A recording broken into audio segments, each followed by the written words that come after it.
right, everybody. So we were gonna have session today. We actually were on track, and then you know, the DM just couldn't hold it together. You know, they're real excited. Combat started, and then GM said we're gonna try something new. We weren't gonna rely on the mechanics, and that confused everybody. And then it just sort of died. You know, we made it to round 2, and then nothing. Just didn't feel it. It lacked the sauce, you know what I'm saying? The joy disappeared. It did because I asked how far away the bad guy was, and then the GM said, speed doesn't matter. And then I just looked at him, horrified.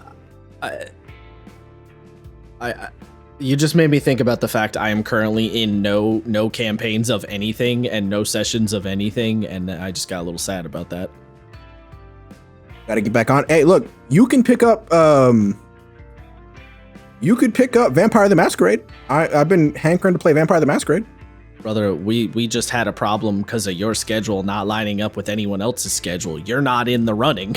Hey, whoa. It's true. Whoa. Technically, it was a tie between me and Sam's schedule. Because me and Sam's schedule lied up. And for me, I was willing to do other days. It just was not the 2 days that Sam had available. So well, technically, I don't want to run Vampire anyway. Damn, that's crazy. I'm not deep enough in the world of Dark Sauce. You should get deeper. I don't think I want to. It's scary down there. I mean, yeah, it's scary, and there's a lot of latex, and so it's like a really musty basement where you got to go through grandma. Grandma just died, and you got to go through the musty basement with all her shit in there, but you're pretty sure it's haunted. Look, yeah, and it is because grandma died 2 years ago. She's the wraith. We just didn't want to tell you. Yeah, it's a musty basement, and it's kind of scary, and it's a little terrifying. And yeah, there's that one psycho in the corner who keeps screaming about Mummy, and no one really knows what he's talking about because no one really even knows how that game works. But like, it's fine. Don't worry about it. Mm-hmm. I think you should look at the lore for Hunt of the Reckoning and see how sick it is, and I think you'd want to play it.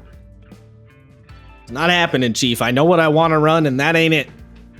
What do you want to run? Worlds Without Number. Fair enough. You want the Worlds is the fucking fantasy one, right? The fantasy version of the game we just talked about, yes. I always get mixed up with that one in what's the cyberpunk one? Cities, there we go. Cities Without Number. Anyway. See ya. That's neither here nor there. No. I'm just slightly sad that I'm not currently in any sessions or campaigns of any nature. I understand, brother. There's actually one of my players sent me, there's a Powered by the Apocalypse persona, like you remember that one from way back in the way back. Apparently it has like a version 2.0 that's out relatively recently.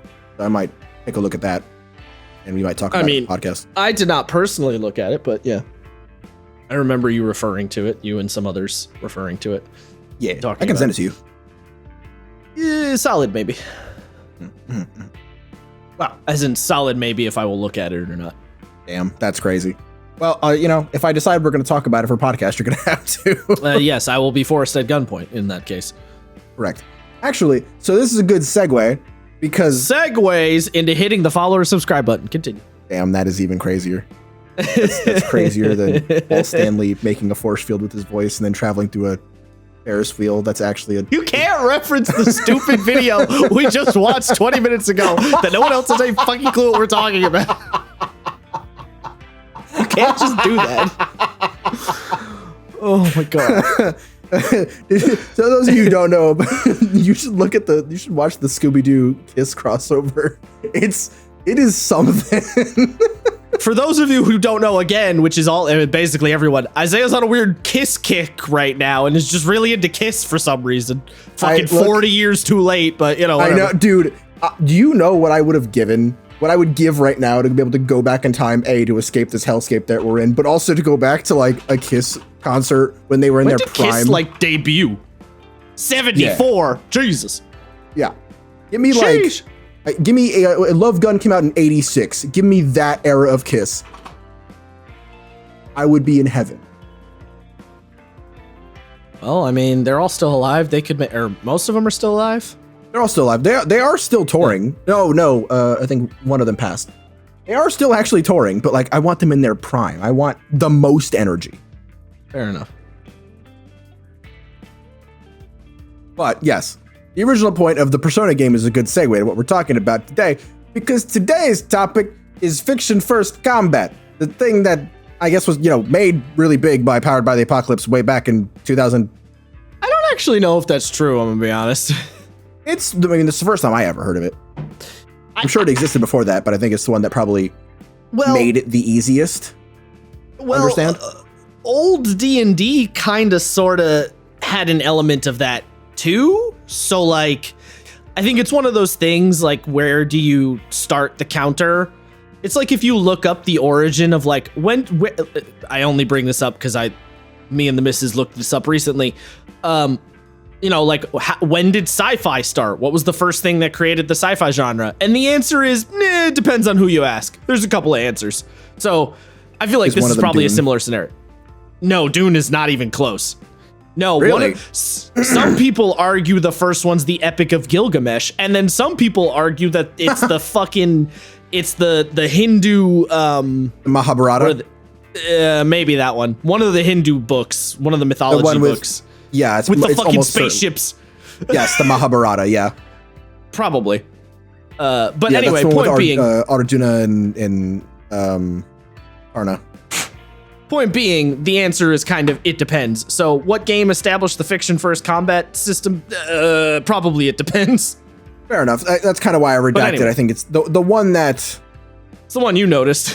The one that I noticed, but I think the one that, like, if not did it the best, kind of codified how to do it. How to streamline it. Something like that, yeah. And the reason why we're talking about this today is because, I'm running Lancer. Lancer has fiction first combat in it, and I don't know if it's good or not. I mean... And that's kind of the thesis of this. I don't know why I can't get fiction first combat to feel satisfying for myself. And to be fair, I don't know if my players do or don't find it satisfying, but I'm struggling with it quite a bit. Well, I mean, I'll tell you with a brief opening volley, you're kind of using the wrong game as your intro game. So there's that. Yeah, I mean, I can. What I mean is the more narrative focused resolution and combat of the pilot mechanics in Lancer are effectively a side mechanic, not the main mechanic of the game, right? The main mechanic of the game is the crunchy sort of 4E style mech combat. So not the best game to learn how to handle a more fiction focused system because it's not the core of the system. Yes, that is true. And that is kind of why I'm struggling, right?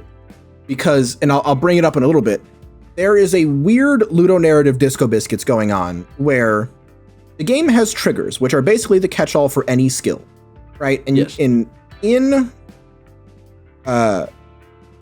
Lancer, you use those triggers when you're not in your mech, but you have weapons.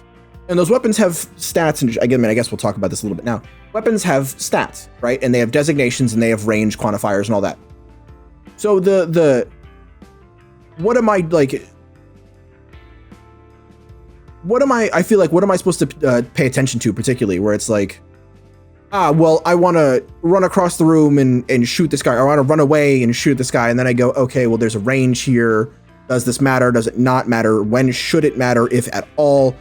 It's just stuff like that that's got me kind of confused, and I feel like I struggle to have accidents have a good back and forth and consequence because I'm struggling with it so much,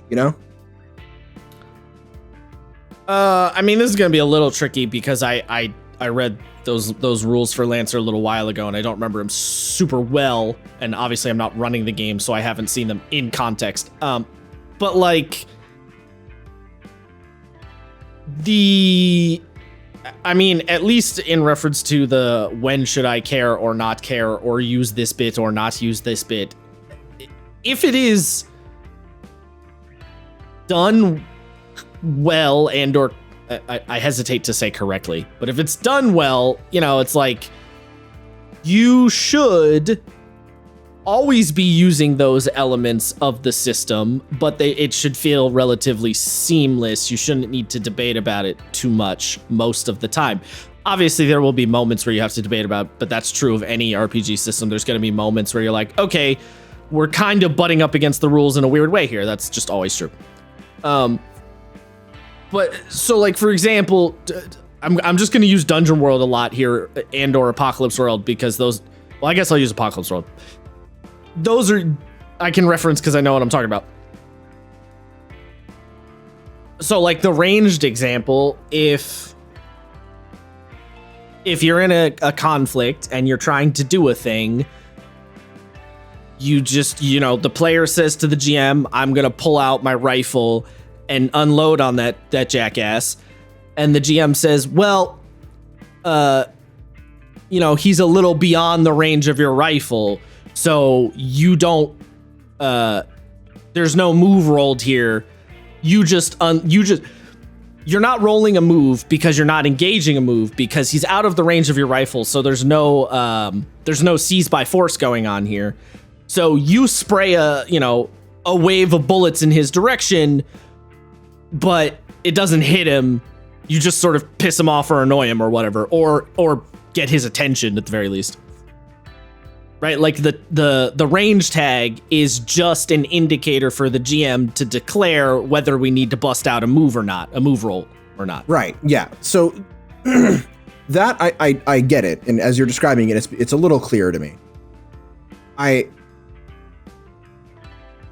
To sort of jumble my notes up even more, if the NPCs, if the human and humanoid NPCs didn't have stat blocks, right? They just had like rough HP and this or that, right? I think that would make more sense and that would work better, but they don't. Characters, like every character has a stat block. You have to make that stat block, but they have it, right? And those stat blocks come with things like weapons, things like attacks that have hard, crunchy numbers. The pilot NPCs have stat blocks? Yeah. So I can, if I go into the ComCon right now, add new NPC, biological, human. So you have brute, human, and squad. And squad works more, squad is represented more closely to what mobs would look like in Star Wars Fantasy Flight. But brute and human still have things like, the brute has meaty fist, base weapon, range 1, damage 6, +1 to attack. Target is grappled. Yeah. It has like hard, crunchy of like very bespoke rules to it, which I feel like does not work well with the narratively driven combat that the game is talking about. And I actually just checked the rules. There really isn't any for out of mech fighting, as far as I can tell. There's like building a narrative and there's very mission minimal, hooks and stuff like that. And like they talk about your triggers, but they don't do a great job describing that stuff. No, there's not a ton to it, mostly because I don't think the game expects you to do it that much. But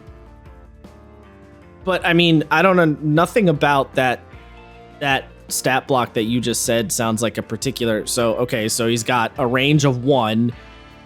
Now, I don't remember how Lancer handles range, but like, okay, so range of 1, he does whatever damage you just said, like what was it, like a D6 or whatever?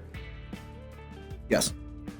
Okay, so he's got a range of 1, he does a D6 and he has like an attack with like a +1. Okay, so he rolls the thing. All you need to do is this guy attacking someone? Yes. Roll to hit, roll the damage if they are in range.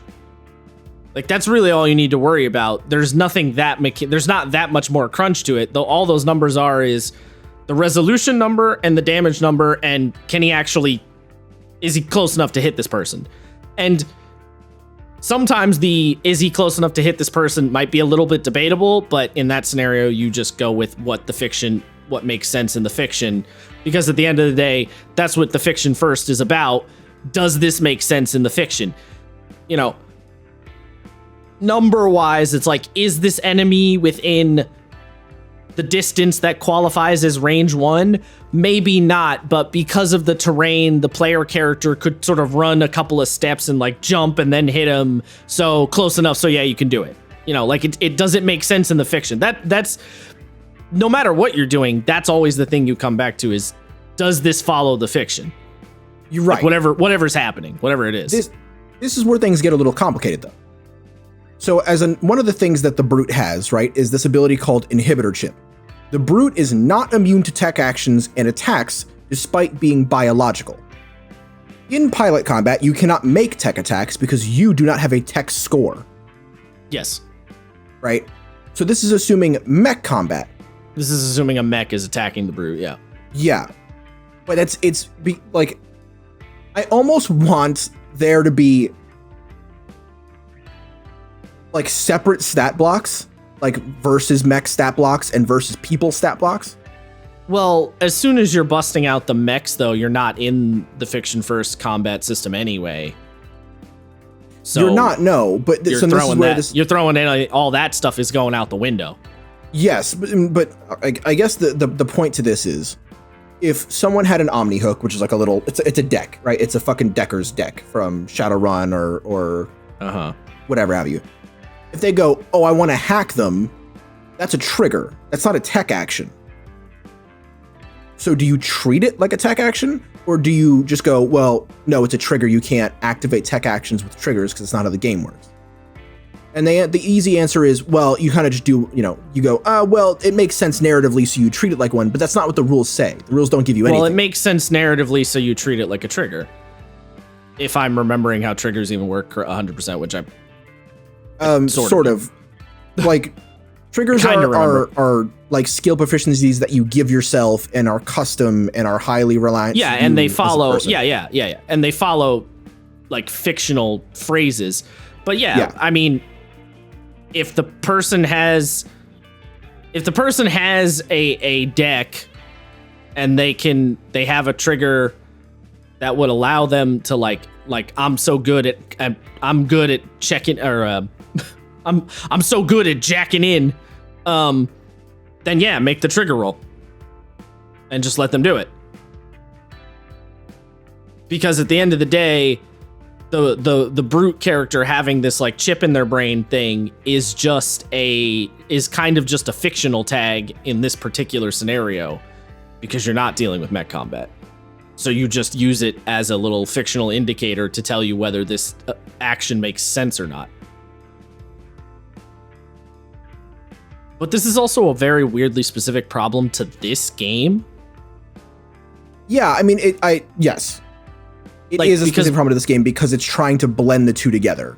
It's using both. Yes, it's using both at the same time, and one of them it expects you to use significantly less than the other. Right.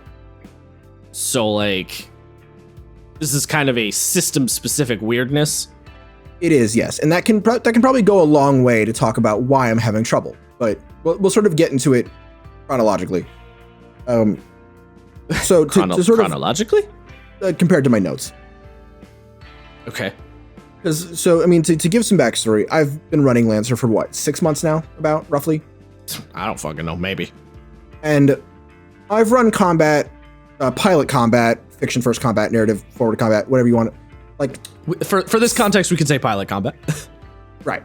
I've done pilot combat a number of times, and despite the fact that I've done it multiple times and through multiple different angles, multiple different scenarios, I just don't feel super confident in it. And having run it probably 5 or 6 times now, yeah, I just like the mileage varies. And, to give you an example, right? The latest pilot combat we had, one of my players, her whole thing is she's a clone from like a crazy shadow organization. And she was specifically like broken out, and they tried to like tear down like very cyberpunk, nuking Arasaka style. But I was like, oh, well, it's interesting if like she told me I had free reign to figure out what I wanted to do with that. So I'm like, what if they're not all gone? There's like a Zeonic remnants kind of thing going on. And what if they sent a clone of her after her to like either capture or kill her? So I had this cool like suspenseful scene built up where she was going to check on her girlfriend because she got a suspicious text that didn't like sound like her. And then she fights this like clone assassin, very Gray Fox in Metal Gear Solid, in the apartment. And I felt like I was struggling to describe the consequence and like how things could lead into other things. And I could tell that my player was confused because she's like, oh, well, I hit. And I'm like, oh yeah, you hit, but like, what do you do? How do you do it? What are you trying to accomplish here? And there was like friction between, well, she's like, well, I want to hit. I'm like, no, I understand that. She's got a gun pointed at you and a gun pointed at, or like a cattle prod pointed at your girlfriend.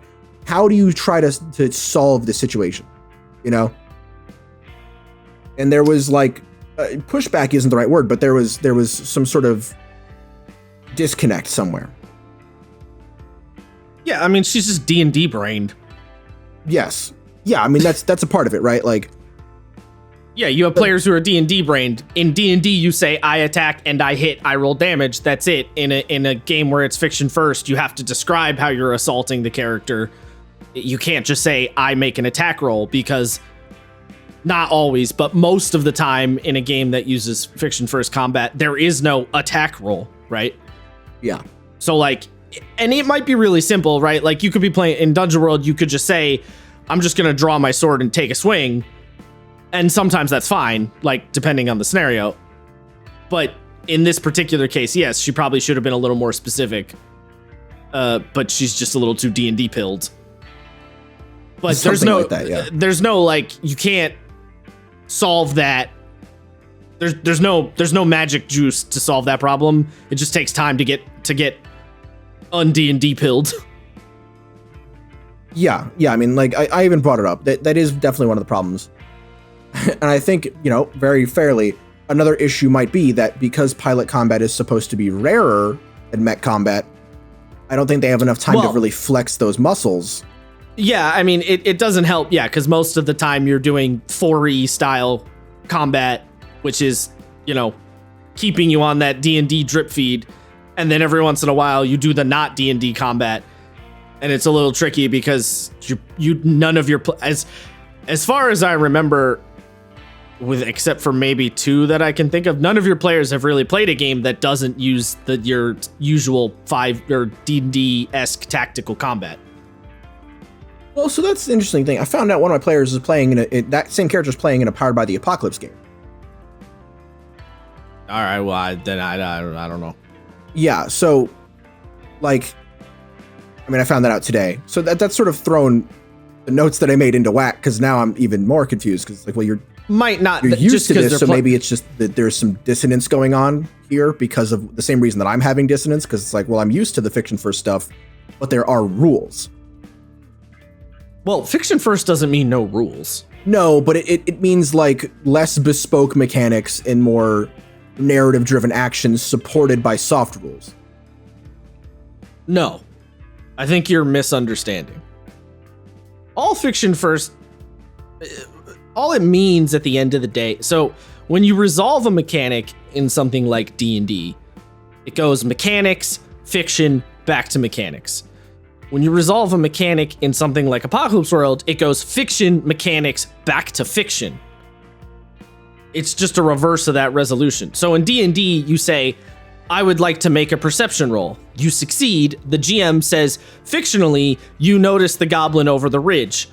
Mechanically, the goblin is no longer hidden because you notice the goblin. In Apocalypse World, you say, I look around. Is there anybody up on that ridge? The GM says, give me a, you're looking around. That triggers I forget what the move is called, but there's a move for like looking around at stuff. In fact, actually, hold on. I'm going to try it very quickly to see if I get read a sitch. That's what it's called. Read a sitch. You're analyzing the situation, roll, read a sitch as you look around. And then, let's assume you get a 10 plus. The GM explains, yes, okay, you see the person up there. You see they're doing X, Y, or Z thing.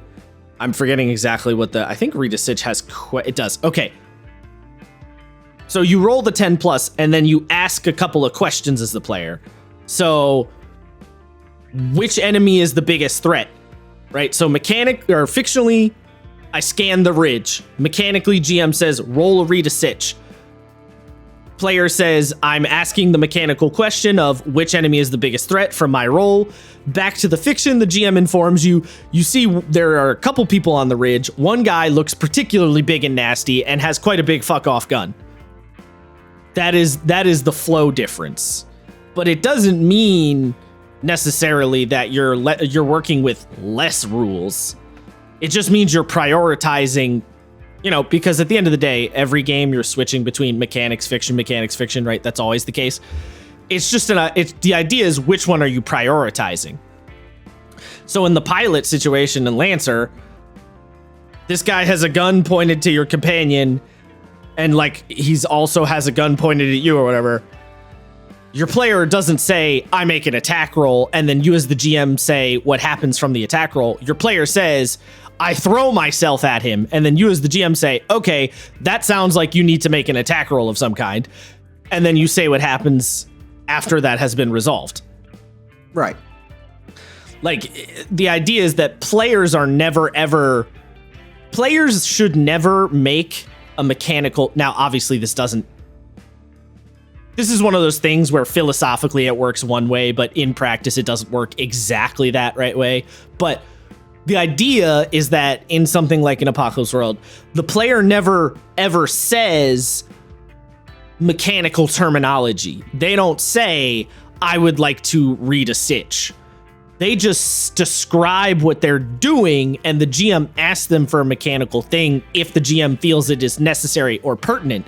And sometimes the player might think, okay, I look around, and the player assumes that they're about to read a sitch, but the GM has knowledge the player doesn't have, and so the GM says, no, you don't need to roll anything. You just look around, and the GM just tells them. It depends, it depends on again, you always should follow the fiction first, so it depends on the fictional context of what might cause that to happen. So right. When you're getting into the fight in Lancer, the player says, I literally throw myself at the guy, I tackle him. You as the GM might say, okay, attack roll. Or you might say, okay, you just tackle his ass to the ground because he wasn't actually paying attention. There's no need for a roll. You just get him. But the idea is that the player's never referencing any mechanical things. Obviously, again, sometimes you reference mechanical things. It's impossible to never do it. It's, but that's the philosophical idea. Right. But it doesn't mean we're operating under less mechanics necessarily. Most of the time, the mechanics tend to be lighter, but they don't have to be. That's kind of what I mean, right? They are lighter, they are less prominent than something like D&D. That's all. But they don't have to be, and that's not the important part. Is what I mean. It is. I would say it is kind of important, the fact that the it's not the important part. You're not making a specific attack roll. You are doing a thing, and at least in Lancer, you're being making asked a roll. To make a roll. Yes, but it's not like in a game like D&D where you go, okay, I'm going to use my +2 longsword, and I have this ability which goes with this ability. That is more mechanically driven. That there are more rules there than something like Apocalypse World, where you're going, I pull out my gun, and you have a stat that just says gun that does a D6. No, that's the thing, though. Yes, no, there are less straight up bespoke rules to it. That's kind of the point. There is, but again, I think you're framing this wrong in your mind. Yes, there is. You are doing less. Okay, you are doing less math when you make an attack roll in D&D. You are adding your proficiency bonus. You are adding your stat modifier. You're adding magical bonuses from the weapon. You're checking if you have any buffs. There is more steps. You're doing more math. But you still have a specific mechanic to resolve the thing. In Apocalypse World, you still have a specific mechanic to resolve a thing. You say, I'm going to pull my gun and try to shoot this guy. The GM says, give me a seize by force roll. The player rolls 2d6 plus their hard stat, because that is the stat you use for that roll. Like, it's still a mechanical thing. It is less rules. It is less math. But the point I'm saying is, the fact that it is less rules and less math is not the important part. That's not really what makes it different. Like, more or less rules is, like, you could have a game that is fiction first, that still uses fiction first combat, but still uses really dense math in the way that D&D does. Like, you could still do that. It's not like less rules. It's not like if you're deciding to go fiction first, you automatically must have less crunchy numbers. And there are some Powered by the Apocalypse games that have more crunchy numbers. They don't tend to get as popular because that's not what people prefer out of the system, but they exist.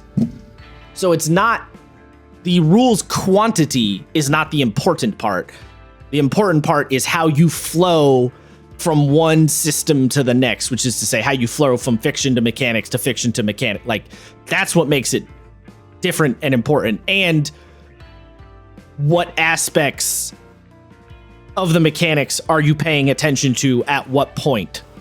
Like, you could even hypothetically, this would be very strange and I don't know how you'd do it off the top of my head, but like, you could have a game that uses fiction first combat but still uses distinct movement speeds. Like, you could do that. There's nothing necessarily stopping you. You wouldn't, because it would it would flow. Be awkward. That's kind of the issue. It would be very awkward, but you could do it. Yeah, but you could. I just, like, no one wants to. I mean, well, maybe I shouldn't say no one, but, you know, no one would really want to. But yeah, like, you could. Yes, and that flow is something that I am definitely struggling with, and I want the game to give me more information on it. I want the game to give me examples of it using the mechanics and rules, which it doesn't do. The game doesn't care as much about that part. Yeah. And, you know, to an earlier point that I said, on one hand, I still feel as though I struggle to separate from the fact that these characters have full-on bespoke stat blocks that I feel like I want to pay attention to with specific abilities. But you know you have stats in Apocalypse World too, right?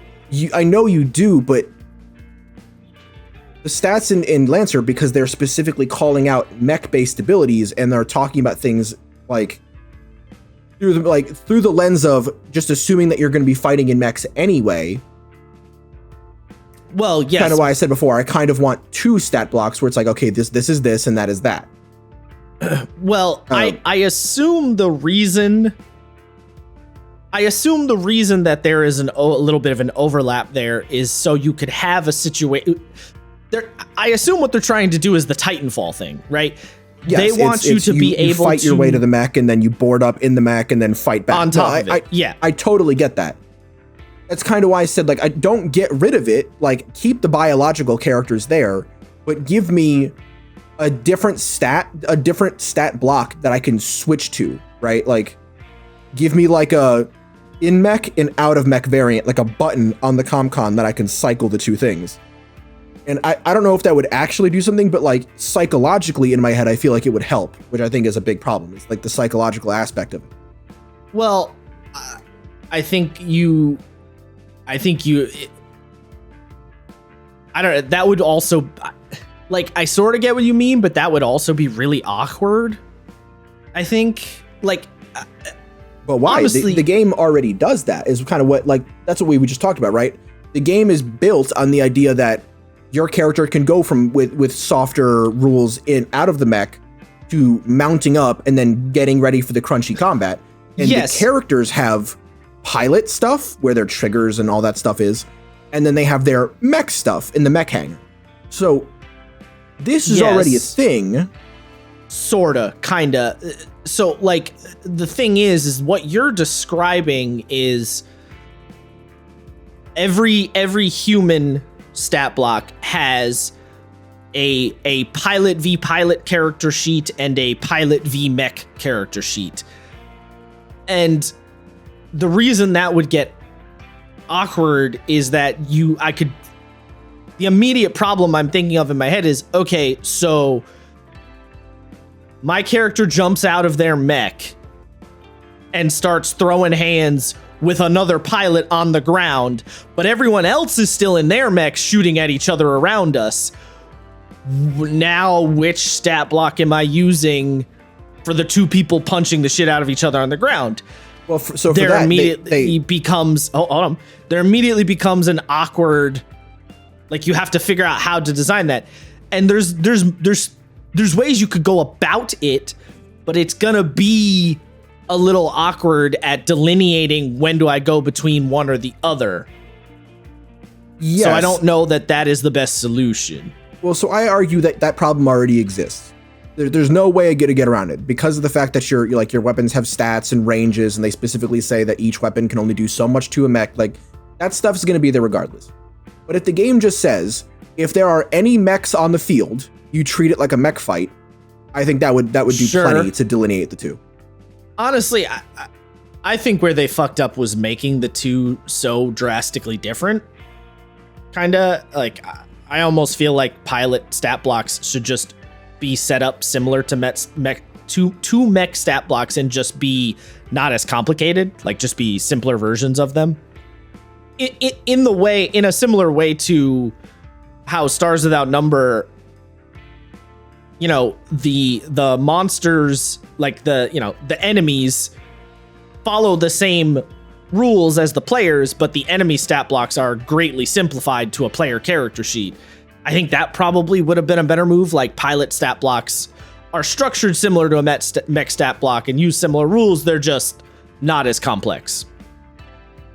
Yeah, I mean, I think that could totally work. I don't see any problem with that as it is. I think you're right on some degree that would be the way that it maybe should have been done.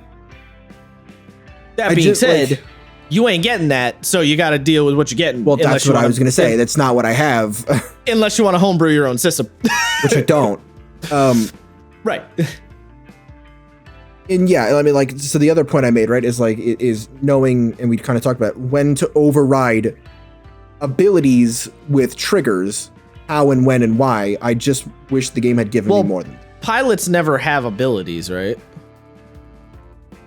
Complicated question, because the pilots have talents which can affect them both on and off their mech. So they do in some ways have trigger abilities. Got you. So let's see, go to pilot talents. There is the empath one. Brett's character has this. Your ability to sense sympathetic precognition. That's what I was looking for. You get this thing called sympathetic precognition. Once per scene, an allied character in line of sight makes a check, attack, or save. They can choose not to roll, instead treating their check as if it was a 10. So it basically just lets them auto-succeed once, assuming the check is not difficult, risky, or heroic. Because they specify skill check and a character, not a mech, that can affect a pilot as well. Right, but the idea is that you're generally using that in a mech fight. Like, you're not looking at the person, you're looking at their mech and letting them make the save or whatever is normally how you're using it. Yes, but there's several instances in the talents that talk about, like, or they don't talk about it, but they sort of harken to the idea that this is not just a mech thing. But pilots don't make checks or saves, right? No, they do. They make skill checks specifically. Triggers are technically the proficiencies themselves. You roll a skill check with triggers. So then what's the problem? The pilot tries to make a skill check. Brett's character makes them auto succeed. There is no problem, but you were saying that, like, you were asking if they can affect pilots as well. That's kind of what I'm saying. They can affect pilots because they specify things like skill check and not just attack. Okay. You don't make attacks as a pilot. You make skill checks with trigger. Right. You make a bunch of skill checks. I get that part. So but you're talking about, when do I consider the trigger versus a talent? When do I consider a trigger versus an attack, or maybe not an attack, but like a hack, for example? Again, it's like, this thing requires this is the implant chip or whatever. Oh, this refers to a tech attack. Okay, well, can I try to hack it with my Omni Hook? Well, it specifies tech attack, like, and sure, you can say that the game's like that. The point is for you to make that judgment call, but I feel like I don't have a framework to refer to on when to make the judgment call. And this is you can make the argument of like. You're always making the judgment call is kind of yes, I am always making the judgment call, but like having a reference sheet to go, well, you would likely judge this in X situation or X and Y situation. Well, you don't need that. You just need to follow one rule, which is follow the logic of the fiction. Does that logically make sense in the fiction that the player would be able to do that? Yes, then let them do it. See, but I would personally prefer some sort of reference, even if it's like a. The what do they call them? The like blurbs that talk about, and then Katie's character did this, and because of this, she rolled X, Y, and Z. Just something that I can look at and reference. They can't. But the designer cannot make an infinite amount of reference table or reference examples for the infinite amount of potential scenarios that could come up. Because that's the thing, when you're dealing with a fiction first mechanic, there's essentially an infinite number of ways that it could be triggered. And the point is that there isn't gonna be a list or a reference because that's just not, you couldn't reasonably do that. So instead the GM just has to have a final adjudication and follow the golden rule and always call back to that golden rule. Which is just, does this make sense? You can't make an infinite amount of examples for every little thing. But I don't think you need them. I don't think you do.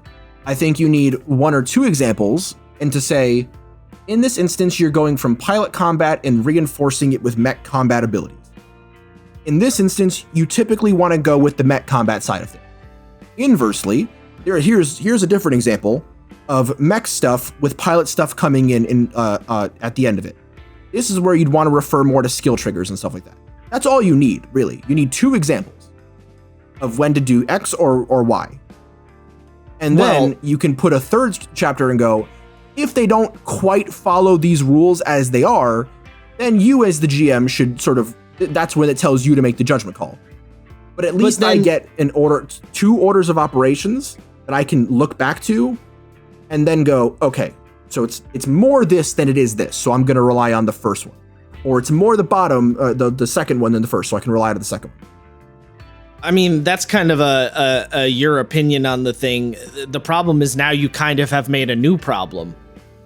So that might be enough for you, but then another person running the game goes, oh, well, I have this oddly specific scenario, and I don't have one of these points of reference. Now what do I do? And you can't just keep making these reference examples over and over again, but you're going to constantly have new ones that pop up over and over again because every GM's going to have a different scenario to deal with. Sure, but in situations like that, that's where you can like either ask the creators or go to forums. This isn't like a new thing, right? We just read through Fabula Ultima. It has those things constantly.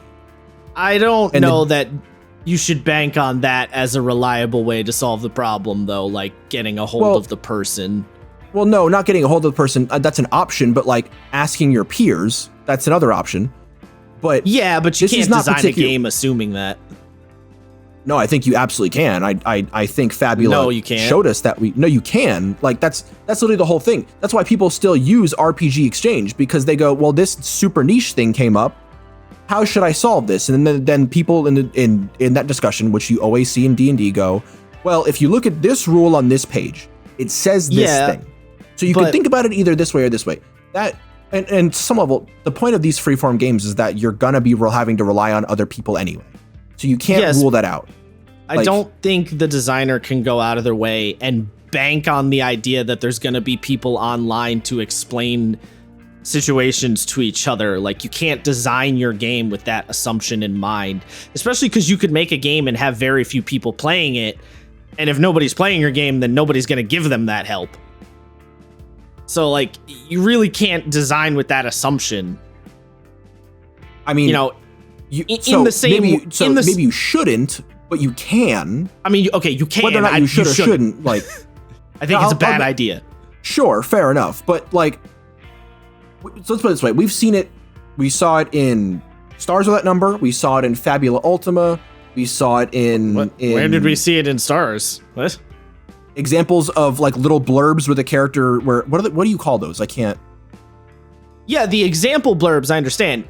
What I'm saying is that the specific type of example blurb you're asking for in this scenario has a bit of like a kicking the can down the road problem, where the GM describes some a scenario or two, and then you can reference back to them, but now you've created a new problem down the road with a different potential scenario, as opposed to if you just have guiding principles to always come back to, which actually, now that I'm thinking about it, I forgot to bring up Apocalypse World has its GMing principles, and anytime you don't know what to do, anytime you feel unclear, you always go back to the principles, like no matter what.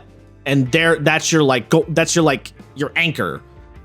So that I think is a more useful way to go about it. I don't know if Lancer has any of that or not, but no, it does. It has principles, but they don't solve this problem. You know, it's the facilitate fun, renounce control, consider your players, say yes. Like, well, I would argue facilitate fun is an answer to the question. It can be, but it talks about like your job isn't to defeat your players, but right. What I mean is, in that using the hacking example, should the player be able to do this even though technically it refers to tech attacks? Is it more fun to let your player do it? If yes, then do it.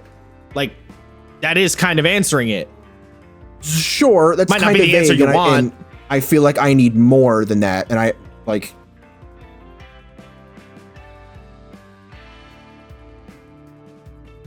I mean, more than feel like I definitely need more than just that, because like you get into a bunch of, this is the same thing, right? This is the same thing about reverse. You go, okay, well, I'm trying to facilitate fun, but there's a bunch of variables that I now have to contend with. And if I just say, yeah, sure, that's fine, that could potentially throw a bunch of stuff into whack. You know what I mean? Like, no, don't know what you mean. I mean, it's a perfect example, right? Let's the sack of flour bomb in D&D that I threw, right? There was a bunch of stuff that surrounds that thing. The idea of like, okay, well, how far away is the bad guy from the fire? How far would the vapor go out? This thing, that thing, how far can you throw it? Does it matter? How hard will it impact? Real questions that you yourself asked. Yeah. And thankfully D&D does, you know, they're fucking, you gotta really look for them, but stuff like that exists. That's not just single principles. You know? Yes, but I also didn't look at, I honestly ignored a degree of that stuff. And at the end of the day, I just let you do it because it was cool and fun. And I just roughly figured it out. Like, D&D's not going to tell me how many feet of coverage the exploding flour sack is going to hit. I just did what made enough sense to be still fun. Yes, but it took you I time kind of to ignored the deliberate game at on that point. Thing. I deliberated, but I didn't use the game at that point anymore because the game doesn't really have any guidance on that. I mean, it like vaguely, that's what I'm saying, is that it like vaguely does, because you can go, okay, well, it's a vapor. We know from spells like Cloud Kill that vapors travel around corners. Yeah, but I didn't do all that shit. No, but you could. You could do that I stuff. guess you could, but who the fuck wants to do all that shit?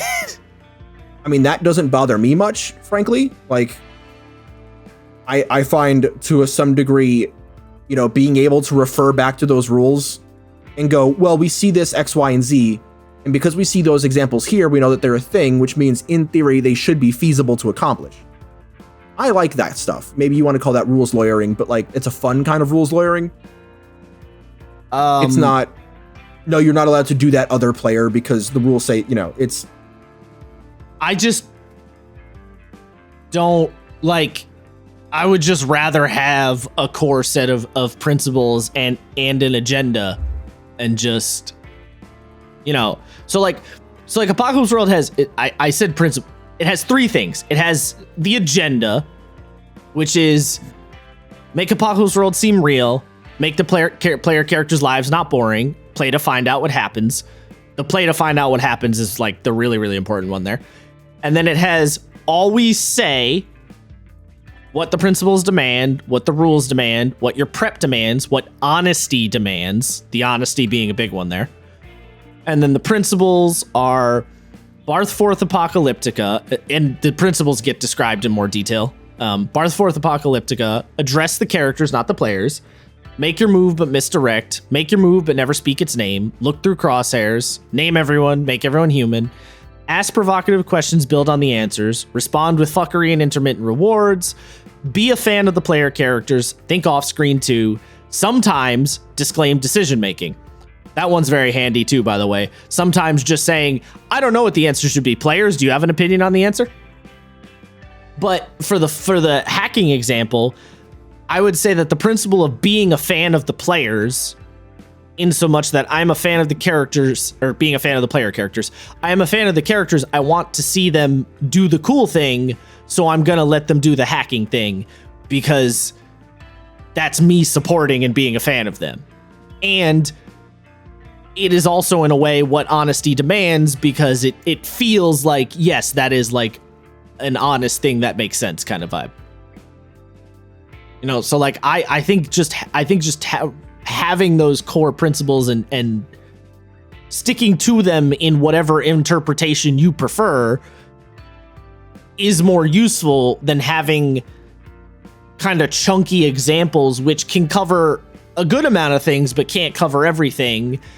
Because really the thing that I would be worried about is if you have these examples that describe here's how to cover XYZ problem, you get kind of reliant upon those. And then if you don't learn how to move past to make your own decisions, then anytime those examples go away, I'm not saying you specifically, but just like broadly, people who run games sometimes, the examples go away, they panic, they don't know what to do. So I think having like core principles that you can interpret how you feel is a more useful thing than trying to cram as many examples in there as you possibly can, because there's a limit to how many examples. Like principles can apply to a lot of can apply very broadly, whereas examples can only apply so many times to so many things. Right. Yes. But remember what I said, I don't think you need a million of them. Just give 1 or 2 examples of when you would choose one over the other, and then let the players decide. Like you don't have to have contingencies for everything, and you don't need to make players overly reliant on the rules, but give them something. And you don't even have to put them back to back. Just like throughout the game, when you talk about pilot combat or pilot play, narrative play, describe a situation. So, okay, like just describe it as is. And then at the bottom, you can go, fun fact, if the player had actually gotten in the mech, that would have made things count, technically speaking, as mech combat. So you would swap things here and here to this thing. And then when you go to mech combat, you can do mech combat stuff, give an example as is, and at the bottom go, if the players had all decided to abandon their mechs because they were fighting human enemies, then you would switch things here. And then at the bottom of the chapter, just say, with these 2 examples, it can help you solve most of your issues. If something fringe comes up that you're not really sure about, use your best judgment. Right, but again, I still think the problem is going to end up being that reliance. Like, you might be fine with that, but someone else just really leans on the examples, and then once the examples abandon them, they panic. Like, because examples cannot cover as much as a strong, well-written set of guiding principles can, you're gonna eventually move past them. Sure, but you can have both of those things. You can have a couple strong examples, and then you can have guiding principles to support it. In the same way that Apocalypse World has, you can argue, three tiers of advice to give GMs, right? They have the agenda, the principles, they're not tiered per se. I know they're not tiered, but they have three branches of principle, I guess you could argue. Right? Sorta.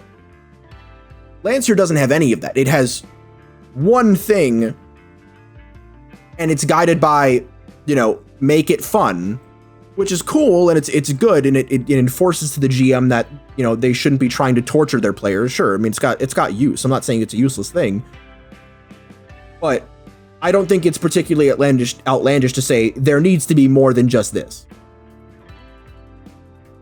And if that takes if that is solved through examples or more in-depth principles or I don't know if forward from the creator, I don't really care what it is, but there has to be something more, something that I can look back on and look to for guidance, because the principles really ain't it. Well, I don't think it necessarily has to be more so much as maybe it just has to be perhaps a bit better written. That might be more. I think they don't. More doesn't necessarily have to mean pages and pages, but more than the 3 sentences that we got. Yeah, it's got to be more than that. Well, better. That's what I mean by better written. More useful, better information. More in depth. More. Yeah. It might not even be more in depth. It might be the same length, but it might just be better information. It depends on how you write it and phrase it and all that. But I just think you're getting way too hung up on not just following your gut. Is really what I'm coming down to. Well, I've followed my gut several times, and it still hasn't felt any better. What happened? So now, but did anything go horribly wrong? No, but it doesn't. Things don't have to necessarily go horribly wrong for me to go, well, I've tried this several different ways and several different avenues of thought, and none of them feel good. So now I'm going, well, if none of them feel like I'm doing this right, and I've been sort of relying on vibes and how I feel like they should go, now I want to look to some specific examples to see where I can improve. I don't understand, though, what thing has not felt right. Nothing you've said to me seems like there was any kind of issue. Other than trying to coax your player to describe what they're doing fictionally, but that's pretty normal. That has nothing to do with you, really. That's normal, that's like a normal growing pain thing. That's not really, you can only coax your player so much. It's another human being. You can't force them to do something unless you're gonna yes, hold them at gunpoint. That's absolutely a facet of the issue, right? Trying to get them to think about things narratively and to describe in detail what they're doing. Yeah, but all you could do is encourage that. You can't. Right. But that's not really the only thing I'm dealing with, right? In the instance that we were in I guess the second real time I did the mech combat, right? They had the big fight on the train car, and they were taking damage, as you normally would, and they have health and stuff like that, but they have armor. There's several mechanical layers of things that I'm like, well, does this matter here? Does it not matter? It really comes back to that, the crunch versus the fiction. Why would it not matter? Because I don't know if, for example, a character who has armor piercing, does that ignore pilot armor because it functions differently? And sure, yeah, I mean, I just said that it doesn't ignore, it does also ignore pilot armor because it just says armor piercing. Yeah. That's a situation where I had to stop and go, well, how does that work? Yeah, but that's a feature, not a bug.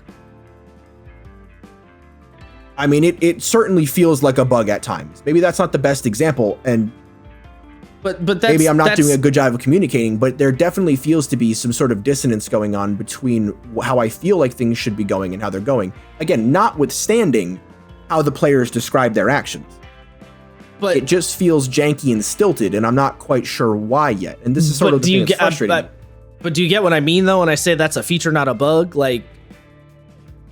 You looking at, in terms of how pilot combat specifically is supposed to work. Mech combat's a totally different story because mech combat's going to give you a very specific answer.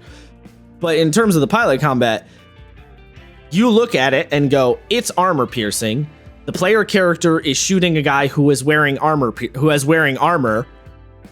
Should this pierce his armor or not, that moment of deciding is a feature of how this style of game works. Like, that is the point. In the same way that a character has armor, because armor piercing is a thing in Apocalypse World. A character has a gun that has armor piercing on it. That character unloads on a tank. You as the GM have to say to yourself, does it make sense that this character's armor piercing gun could potentially damage this tank? And the answer might be no, or it might be yes. Depends on the situation. But that's not a bug. You're supposed to have that moment of like, does this make sense? Should it do that? Do I like this idea? Would it be fun if it works that way? Or would it be stupid if it works that way? You know, like, that's a feature. You're supposed to do that. You're not doing anything wrong there. You're doing what you're intended to do. That's all well and good. You might not like it. It's not even really a like or don't like. I just feel like there are instances, again, and like I said, maybe I'm not communicating this well enough, where I feel like I need more than just what does your gut tell you? Because again, I've been relying on my gut, and it's not working. It's not failing any by any means, and the people aren't like, we're just not having fun here. Yeah, but I can feel a palpable slowdown to things that are going on. Right, when characters are just going, oh, I do this, I do that. Okay, there's something going on over here. I'm gonna run over and do this. Everything is moving at a reasonable pace that I like. And then when the actual fighting comes in, it's okay. You hit. All right, roll a skill trigger. Roll a thing with any skill triggers. All right, cool, that works. All right, so you do this thing. This thing happens back to you. How do you respond? Okay, so I do this. Okay, good, fair enough. You do that. Okay, well, it says here they have an ability that lets them do this. Okay, hold on. Let me check something really quick. Like, and it always comes back to that. It's like, okay, well, that thing that you described is really cool. But if it's being directly contradicted by something, then I don't really know what to do. Well, because are they talking? Is this contradicted in a mech sense or a narrative sense? I haven't heard anything that you've said where a situation is direct contradiction. But again, nothing you're describing is unintended. Like, that is how it's supposed to work. Right. It sounds like how it's supposed to work, but I feel like Apocalypse World gives you tools. I feel like there are not enough tools for me to work through this. I think you're overestimating how many tools Apocalypse World gives you as a game. I mean, you just described like 9 tools in 3 separate avenues. I described principles and explanations, but they're not bespoke mechanical tools. They might not be bespoke, but they are tools. Well, they're tools in how to think. Yes, and that's what I want. I feel like I need more of those or better quality versions of those. I mean, sure, you could ask that of the game, but it's again, nothing you're saying to me sounds like anything's going wrong. It sounds like you're just not resolving things as easily as you would like to because you're not used to this kind of a thing, but nothing is going wrong. Like, you looking at the rule and going, okay, let me check something, and then feeling like you have to slow everything down. That's not really anything going wrong. That's mostly just normal gameplay. And as you play more, you will just get more used to that and get better at it. In the same way that when someone starts D&D for the first time and they make their first attack roll, it takes them a couple of minutes to figure out how to make the attack roll. But after they've made 50 attack rolls, they resolve that very quickly. It's not that they were playing wrong or anything. They're just sort of learning and getting used to it and working that muscle. Like, it's not like you're gonna be amazing. You've never run a game that uses this system as its primary system, and you're still kind of not running a game that uses it as its primary system, which is kind of weird. But like, point being, you've not run a game of this fashion before, so you're not just gonna wake up and be god tier at it right from the jump. No, you're right, and I'm not saying that I want to be or that's where I should be at. But I still feel like I am running into more like quicksand than there should be. Yeah, but I think that's just because of inexperience. I mean, like, maybe, but I think a lot of going beyond that. Like, I've done it multiple times, and it's never felt right. There hasn't been a single Yes, but time where I've you run gotta it where I keep was it- like, oh, but that worked well, so I'm going to try to lean on that more. Well, you got to keep in mind two things. One, if you're playing for like 6 months, and let's say you had like, you know, four pilot combats or whatever, that's not that many times in a long span of time.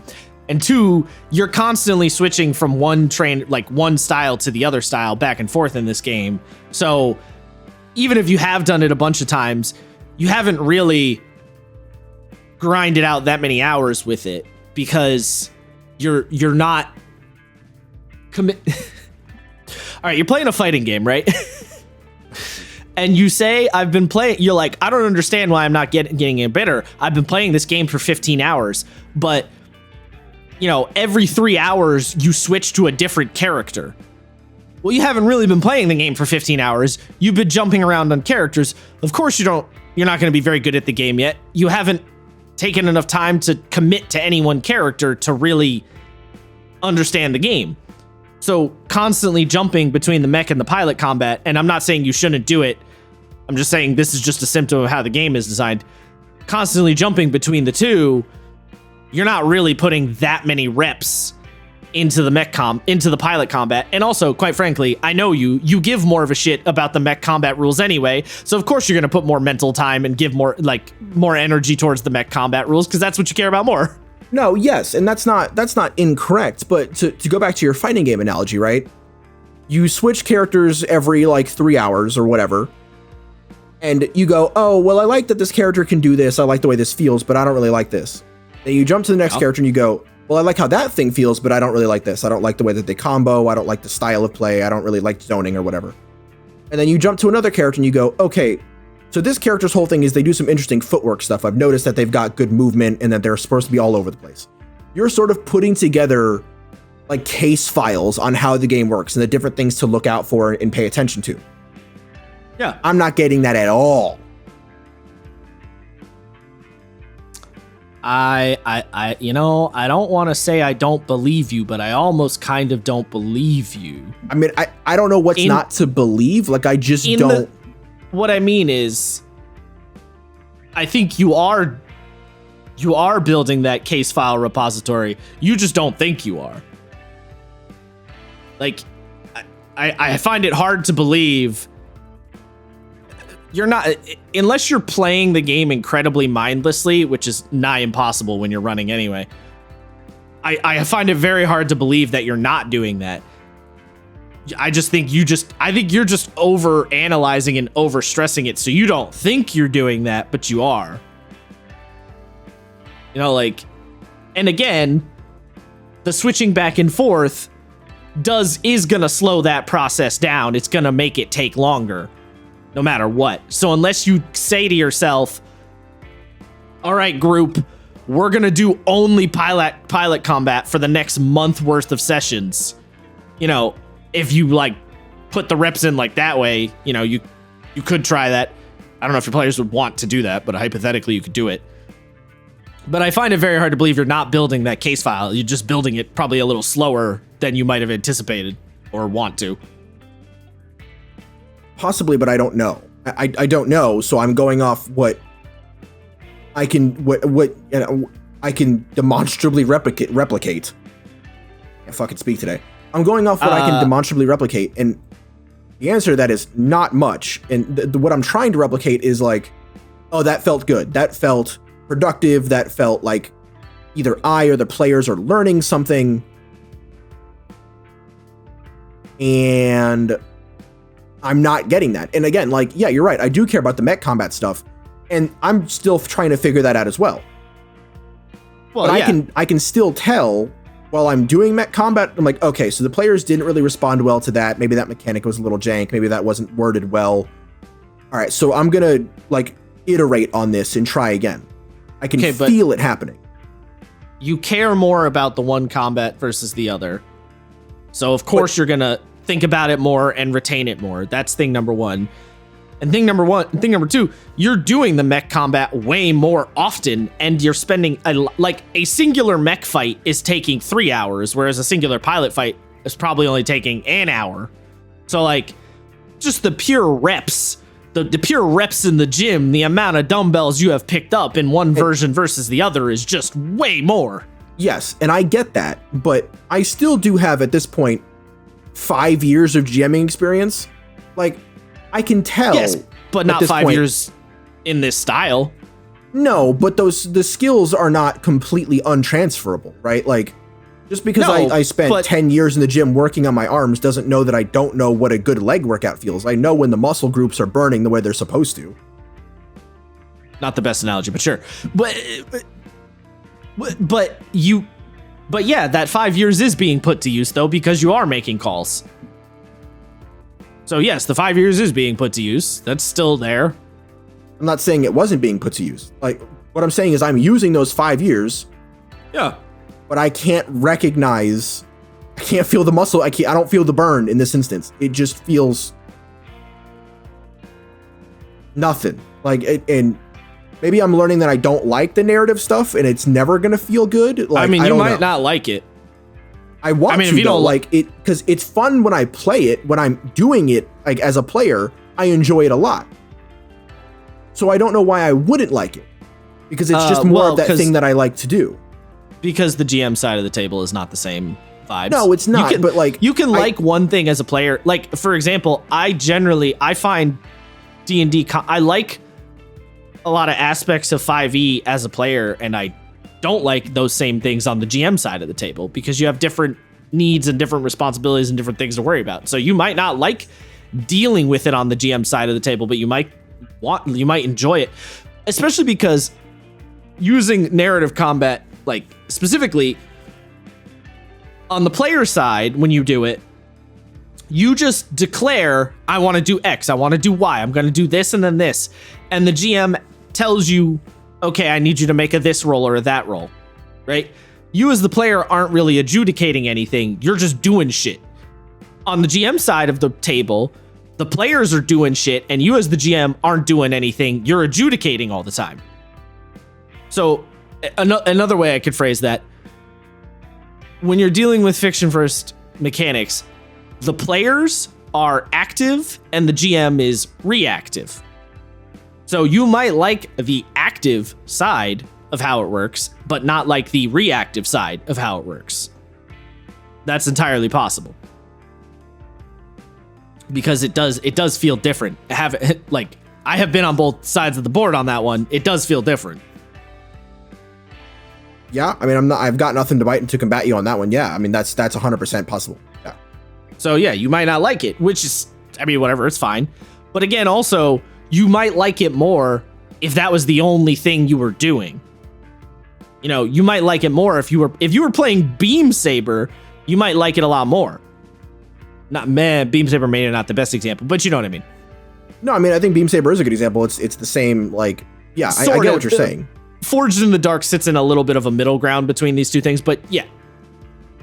But like, or perhaps, you know, if you're just playing straight up Apocalypse World, you might like it and you might feel the flow much more.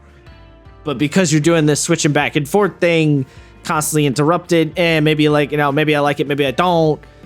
Or maybe, you know, there could also be things that you're not necessarily aware of in the moment. Like, you could have learned a lesson from a particular session, like, oh, I did X, Y, and Z happened, and I responded with this, you know, and it doesn't stick in your brain, and then the next time it comes up is 5 sessions later, and then you forget what you did last time because you didn't like consciously, you didn't think about it consciously, you just did it very naturally, and then it comes back up and you're like, ah, fuck, what do I do again, you know?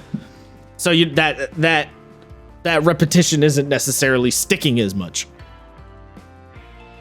This is all I obviously cannot literally read your mind, so I'm just being hypothetical here. But you get what I mean. No, I'm just listening. Yeah, like, I get what you're saying. I think, I mean, that's possible. I can't specifically pick out anything that I'm like, oh, that may have happened here or there. Well, so that's the problem. You wouldn't notice it even if it was happening. That's kind of the problem with that like, scenario. Yeah. But either way, I feel like I need something to look at, something to refer to. And maybe I just need to read a different game and just see how they do it in wholesale steal that shit. That's a possibility. I mean, you could just read Apocalypse World and steal from it, because I know for a fact the Lancer authors took from Apocalypse World. So, yeah, that's absolutely an option. But I don't actually think...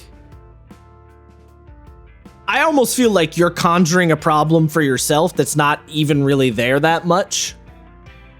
Like, none of the scenarios that you have described have sounded like there's any problem other than it's just not flowing as quickly as you might like. Yeah, I mean, quickly and smoothly. I think that's the thing. Like, I have this idea of like, oh, when we're doing fiction first combat, things should just sort of flow, right? It's an improv. It's a bounce back and forth, like everything else. To a point, if you're comfortable with them, yeah. And I feel like there's a distinct lack of flow. Well, it's the same thing as like when you start drawing, a lot of people get really hung up on how fast they can draw. Like, oh, I watch a tutorial and this person I watch can bust out a self-portrait in 20 minutes and it takes me 3 or 4 hours to do the same level of like sketch or whatever. How do I get faster? And the response is you just do from repetition. You don't nearly need to worry about. It's not like artists do not generally, sometimes maybe, but do not generally go out of their way to drill into their head how to draw faster. They just do it more and you naturally get faster. So there isn't necessarily anything that you need to drill into your brain to make it flow easier, so much as just do it more and it will just start to flow easier from the pure repetition of it. I think that's kind of all it's... I think that's where it's boiling down to. Maybe. I'm not going to say it's not. I'm not just going to be like, no, but I just don't know. Repetition is, repetition is the secret sauce of existence of a skill, or whatever. You know what I mean? Yes, I know what you're talking about. It's the stuff. I mean, so something I thought about is when it came to like pilots, like weapons and stuff, I almost wonder what it would be like if the weapons just didn't have any stats at all. Like again, specifically for pilot on pilot combat, you just right, because for Powered by the Apocalypse, when you play the Hunter or the Hound, sorry, you have your big powerful rifle and your 2 pistols. There's no stats. They don't. All it says is, well, they have damage. Typically. Well, I don't think they do. Well, okay, so in Blades they don't, but Blades is a bad example here because Blades has a kind of weird and unique damage system. So, but like in Apocalypse World, they do have stats. Like, so for example, stats is maybe a weird word, but they have information. So like, where the hell did I literally just had this page open? Okay, so Apocalypse World, a Magnum has 3 harm, close, reload, loud. So it does have stats. It does 3 damage. It has a range of close. It has reload, which means you need to like reload it after firing it, and it's loud, which means it's loud. So like they do have that. In that it does, but so like I wonder almost, would I like it better if again there was no stats and the enemies had like simple tags, right? So let's say the Brute has an ability, like a tag that says tough, and tough reads are used to taking damage. They can take a shot or 2 from a firearm. And then I know, okay, cool. So the player like lays into them. They're going to walk off the first shot pretty reliably. And then they, yes. Whether they survive the second one, maybe not. But then you can sort of play with that, and you can give the weapons like full-on descriptions. Rifle that's hard to reload but does more damage. Even the toughest enemies fall in 1 shot. And you go, oh, tough. Okay, I'm seeing that word over again. Well, yeah, and that is effectively what Apocalypse World does for NPCs, where it says like most NPCs are gonna go down from like 2 harm and they're probably done. So, yes, because NPCs actually have literally no stats at all in Apocalypse World, which is sort of what you're talking about. The only thing is you have to decide, you just have to consider how to manage, because Lancer does have bespoke HP for pilot, for human characters. You just have to consider how to handle that and how you want to adjust it. So with Blades, right? Because you're bringing up Blades. Blades does it where essentially you just declare, I am trying to murder this man by shooting him in the face. And if you roll successfully, you murder the man and you shoot him in the face and he dies. And if you want an enemy that doesn't go down in a singular shot, the game's like, okay, this is where you employ clocks, or maybe this enemy is particularly dangerous, so the player character's effect goes down, and having a limited effect when attacking someone, generally not going to just kill them because limited effect. So that's kind of what you're talking about, and you certainly could do that, but if Lancer were to do that, they would need to put some other systems in place to make that. You need to make adjustments in other places to make that work. So, as it is now, I mean, you at your table could just say, this player has a fuck off big ass shotgun. If they cap a fool in a firefight, they're just dead. Like, you could do that. There's nothing necessarily stopping you from doing that. No, I mean, the only thing stopping me is the amount of work it would be, and it would be quite a bit of work to like.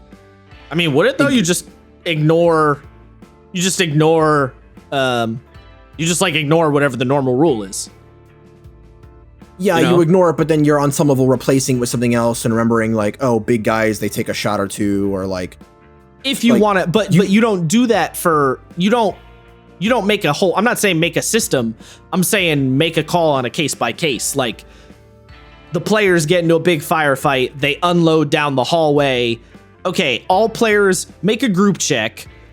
If you pass the group check, you kill all of these dudes at the end of the hall. And then you think to yourself, well, there's one guy who's a little more armored up. So then fictionally, okay, players say they unload down the hall. Use the GM, say, okay, players make a group check. Players succeed on the group check. You going back to the fiction. Okay, you mow down all the dudes at the end of the hall, but you notice there's one guy left who's armored to shit, and now he's marching towards you with a bigger gun or has a grenade in his hand. Now what do you do? Like, you could just do that and just be like, fuck the damage roll, fuck the HP, it doesn't matter. It's just more interesting if I do it this way. Like, story-wise, more interesting. Right? Like, just do it on a case-by-case. Don't necessarily come up with any specific hack rules. And then in terms of which guns do you feel like should just take a dude out? I mean, you could just say, all right, if a gun does a D6, its damage dies in that game, right? No, so it's not necessarily damage dice. Or is it flat damage? It's flat damage typically. I know you said okay. I may have said 1d6 earlier. I'm just now thinking about it. No, yeah, it's just 6 damage. Yeah, okay. So you could just say, if a gun does 3 damage, I can assume that's just going to kill basically any normal ass dork. And you could just make that rule of thumb in your head and not worry about it. There's not, it wouldn't be that hard to do it that way. I just checked. The Brute has 25 HP. I think the most damage any pilot gun does is 3. Right. Okay. So what the fuck? That would be how many shots would that be, Brain? 4. Sorry, the max damage does is any pilot weapon does is 4 damage. 4? That's 6. That's 6 total hits. About 6. Okay, so 6 hits. Okay, 7 if you count killing. Okay, so 7 shots. You could do that as the game intends, or you could just say to yourself, you know what? Like, fuck it. If 3 of the players lay into this guy, he just goes down. Like, I don't really care what his HP is. It's not, because, let's be real. At the end of the day, when you're doing the pilot combat, it's a little more about the narrative storytelling fun anyway. You're not doing the tactical mech stuff. In a way, I had a thought. A thought is percolating into the brain. Okay. Something is occurring to me. Perhaps what you should do is, you know how some people do that thing in D&D where they say like, oh, I don't track the monster's HP. I just say my players kill the monster when it feels narratively fun. Right? You know, that's insane. Thing? That's madness. I've heard that before. So fascinates me. Love to try it. I think I would actually have an aneurysm. Yeah, like I'm not a huge fan because of the kind of game D&D is. But with Lancer, maybe the move here is when you're doing the mech combat, you make everything crunchy and mathy and do the tactical thing because at this point your players are A, probably used to it, and B, I assume at least some of them are probably having fun learning the tactical mech combat stuff. So you do that when you do the mech combat. You then use the pilot combat as a break, as a de-stressor, and just kind of throw rules out the window. Not 100%, but a little bit, and sort of ignore, like, don't worry too much about damage numbers and like stats and shit, and just say, when we're in mech combat, I'm just gonna make calls as I feel like they work. And you know, obviously you want to try and be consistent, right? But the thing that I always say, and as far as I can see holds up to be true in every example I've noticed, players don't care if something feels like difficult or like insurmountable or whatever, as long as it feels fictionally consistent. So if you say there's a Gamook, just some Joe McGuy with a shitty pistol at the end of the hall, and the player unloads a clip into that guy, and you say, but he's still up. The player's gonna be like, what the fuck? Why is he's just some security guard dude? Why is he still up after I just unloaded on his ass? But if you say there's a dude at the end of the hall, armored in full battle armor with a fucking riot shield, and the player unloads, and you say, oh, he's still up, the player's gonna be like, well, yeah, that makes sense. He's armored to the tits. So you could just use the pilot combat sections as just narrative story, freeform, make a roll, do a thing, make a roll, do a thing, make a roll, and just do it like that, and just let the pilot combat stuff be, or the pilot action stuff be, lower stress, like just more casual, and then the mech stuff is the higher stress. Like, you could use it as an interesting tool to switch between the two modes. I've never personally tried that, but as I was thinking about it, it sounded like it could be a potentially fun idea. So it could, and I might try that. Like, I might, yeah. There's a solid chance that I give that a shot because it is simpler. It is, there's no other way to put it. It's easier to do. Yeah, it feels a little I think the designers were actually kind of intending to try and do what I was just saying. They maybe just didn't quite execute it 100%, or maybe they just didn't execute it in a way that gels with your brain in particular or whatever. That could be it too. Because it feels weird just from a basic conceptual level. It does feel odd to have like a pilot confrontation be as crunchy as a mech confrontation, given how much crunchiness there is in the mech confrontations in that game. So, right, and I think maybe that's sort of the crux, is that I don't know if the game 100% knows what it wants to be when it comes to pilot combat. I think the intention was for pilot combat to feel like you're running Apocalypse World, but perhaps the execution just wasn't quite there. Maybe. And it seems like I'm shitting on this game to those of you who are listening. I'm not. I love Lancer. I love it a lot. It's not perfect, and this to me feels like one of its biggest flaws. And given how much I like this game, the fact that this is one of its biggest flaws, it's something that, it irks the fuck out of me. Right. I mean, yeah, you're gonna have there's gonna be little bits of elements of any game that you're like, I like this game a lot, except for this one stupid fucking thing. You know, that's always gonna be the case. It's pretty rare that you don't feel that way about a game in general. I mean, that's true of like video games too, right? Like, pick your fucking, like, what's it? This, I don't know why this popped in. I guess because we were talking about DMC before.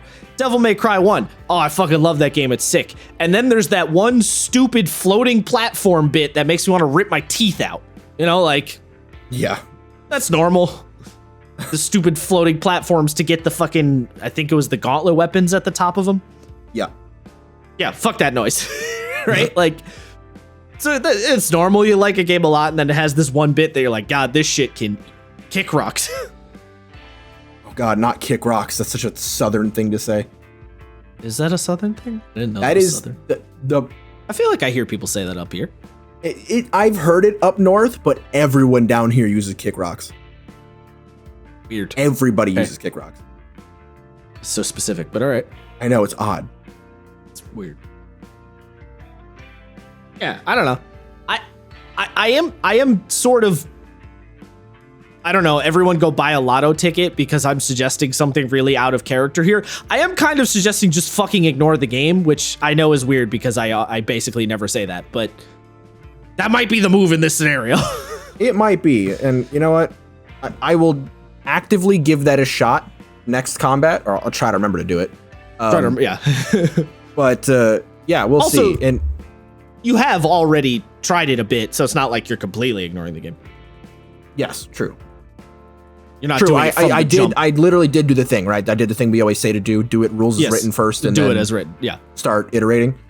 So yeah, and, you know, I mean, like, it's funny too because kind of thinking about it, even when I was skimming through Lancer a bit forever ago, I do remember getting reading the like pilot conflict rules and thinking that I was like, huh, that's kind of odd that it works that in that fashion. Like I remember that little moment of like interesting choice,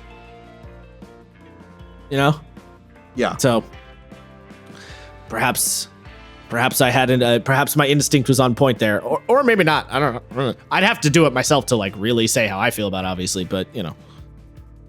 I want to see you run Lancer. I think you'd. I don't want to run that game. Why?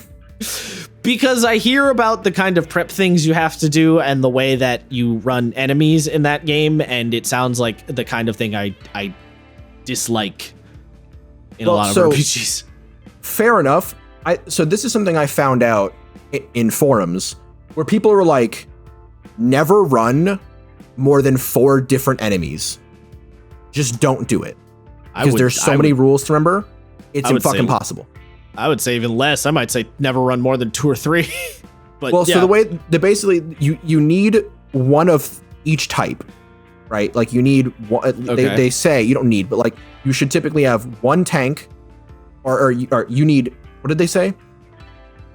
There's a suggested layout. Yeah, your op 4 should be 50% to 50% to 75% strikers, like the classification striker. And then you want the other 50 to 25% to be a mix of artillery, controller, or support.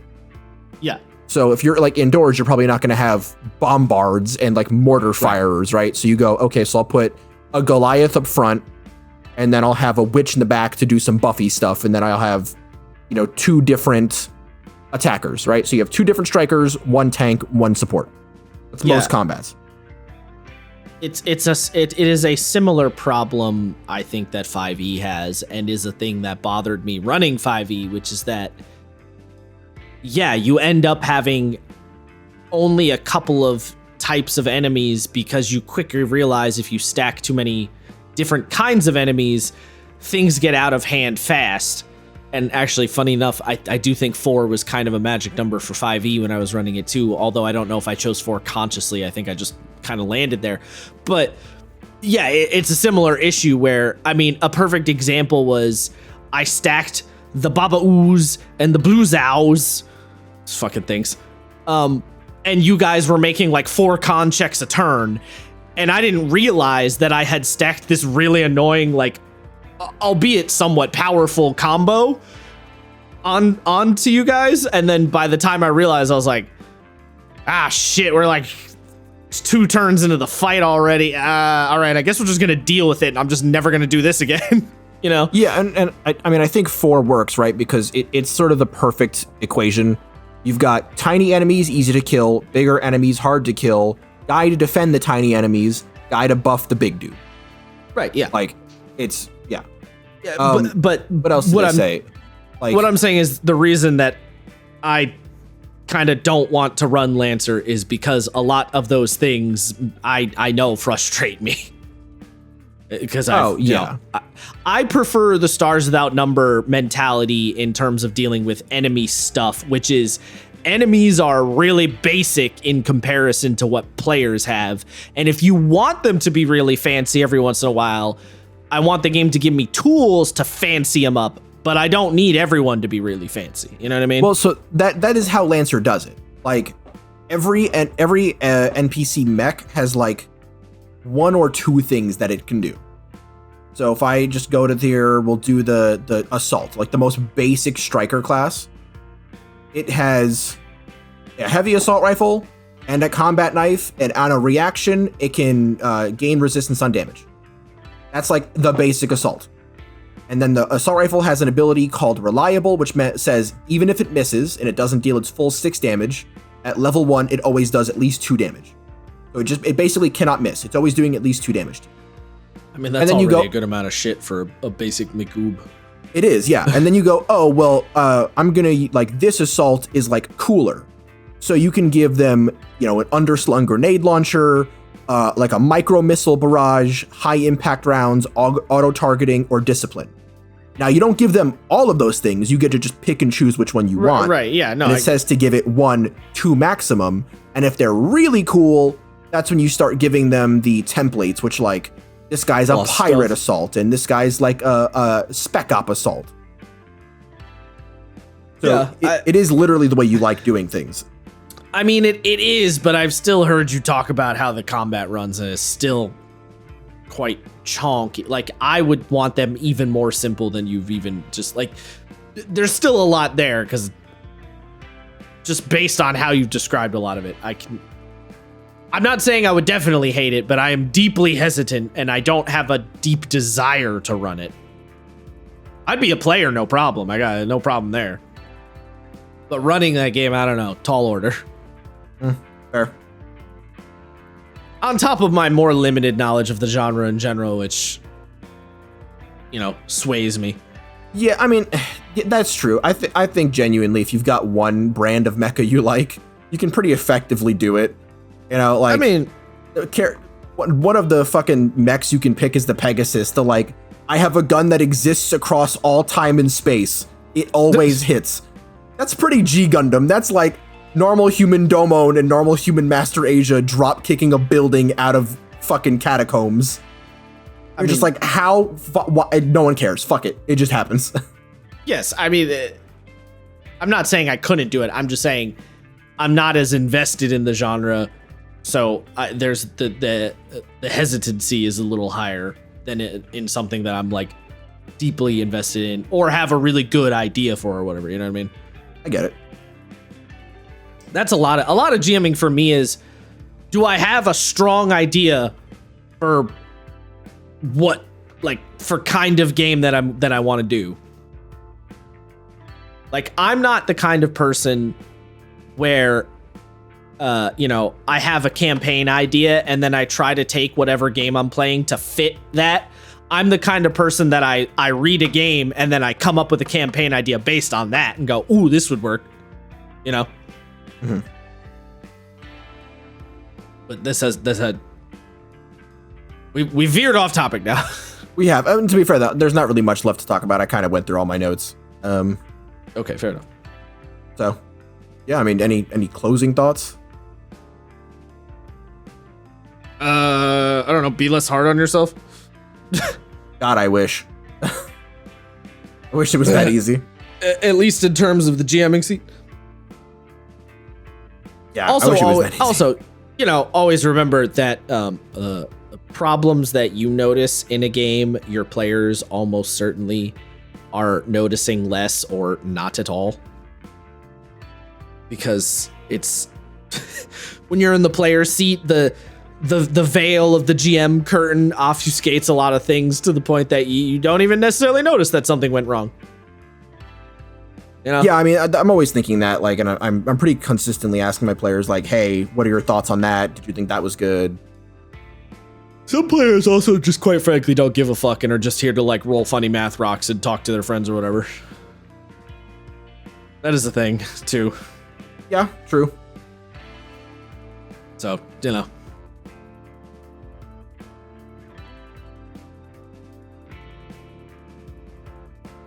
All right. Yeah, that was us. Uh-huh. I thought there was a follow-up thing there. I was nope. Sorry, there was kind no of waiting follow-up. in the gap. No, my bad. Uh-huh. My bad. All My bad. No, there was nothing else. Fucking smoke weed every day or something. I don't know. Yeah. Shoot us a follow on the. Oh God, what? You can't call. No, it's not the bird app. Twitter What and do you Blue call Sky? Blue Sky? The fucking butterfly? No, that doesn't Butterfly sound app. good. No, I don't like that one. It's too many syllables. The The- app where skies are blue. I don't know. The not hell site. I don't know. Follow us on Blue Sky and The one not maybe, run by an evil muskrat. yeah, and toss us a like if you could. And yeah, that's been us. Next week, fuck, I have no idea what we're gonna do. Something, but Don't admit to defeat on air. What are you doing, sir? I'm not saying that we're not gonna do anything. I just haven't decided yet. Sure. Fair enough. All right. Peace, motherfuckers.